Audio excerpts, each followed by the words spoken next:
आज हम प्रकट अधिमान सिद्धांत के बारे में पढ़ेंगे, या जिसे उद्घाटित अधिमान सिद्धांत रिवेल्ड प्रेफरेंस थ्योरी भी कहते हैं।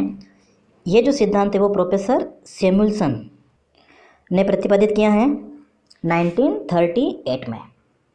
ठीक है दोस्तों, तो चलो स्टार्ट करते हैं।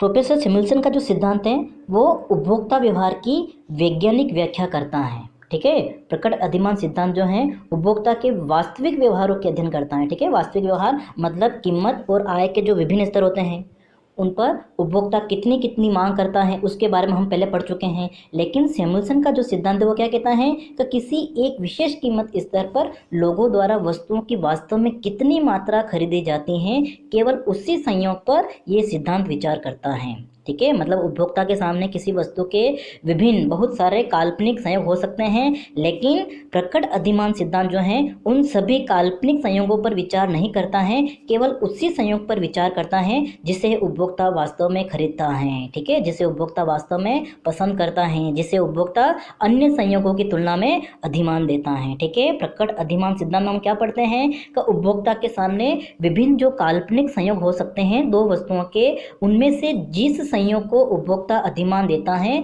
या जिस संयोग को वास्तव में उपभोक्ता खरीदता है उसी संयोग की इसमें बात की गई है प्रकट अधिमान सिद्धांत के अंतर्गत। और इस सिद्धांत को मांग के तार्किक सिद्धांत का तीसरा मूल भी कहते हैं। ठीक है, जो पहला है वो हमारा सीमांत उपयोगिता हास नियम है, फिर उसके बाद में दूसरा जो है तटस्थ वक्र विश्लेषण है, और तीसरा हमारा ये है। ठीक है, इसलिए इसको हम क्या कहते हैं, मांग के तार्किक सिद्धांत का तीसरा मूल, और इसे हम मांग का आचरणवादी क्रमवाचक उपयोगिता सिद्धांत भी कहते हैं। अब हम देखते हैं कि प्रकट अधिमान सिद्धांत है उसकी मुख्य मान्यताएं कौन कौन सी हैं, किन बातों को इसमें माना गया है। तो सबसे पहले इसमें माना गया है कि उपभोक्ता केवल दो ही वस्तुओं को खरीदता है। ठीक है, उपभोक्ता दो वस्तुओं को खरीदता है। उपभोक्ता की जो आय है वो स्थिर रहती हैं। तीसरा, उपभोक्ता के सामने जो दो वस्तुएं हैं उन दोनों वस्तुओं की कीमतें क्या होती हैं, स्थिर होती हैं। फिर उपभोक्ता की जो रुचियां होती है वो भी स्थिर मानी गई हैं। उपभोक्ता की रुचियों में किसी प्रकार का परिवर्तन नहीं होना चाहिए।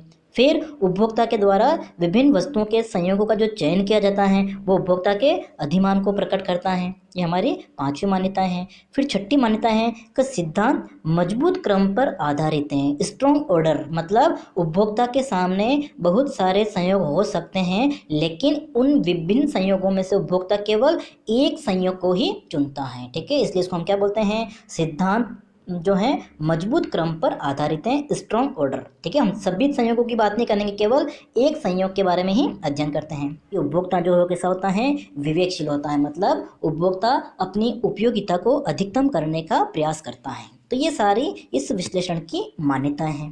मांग का जो नियम है उसे प्रकट अधिमान सिद्धांत के द्वारा निकाल सकते हैं। ठीक है दोस्तों, तो ये हमारा वीडियो यहीं समाप्त होता है। आगे हम और नए टॉपिक के बारे में पढ़ेंगे।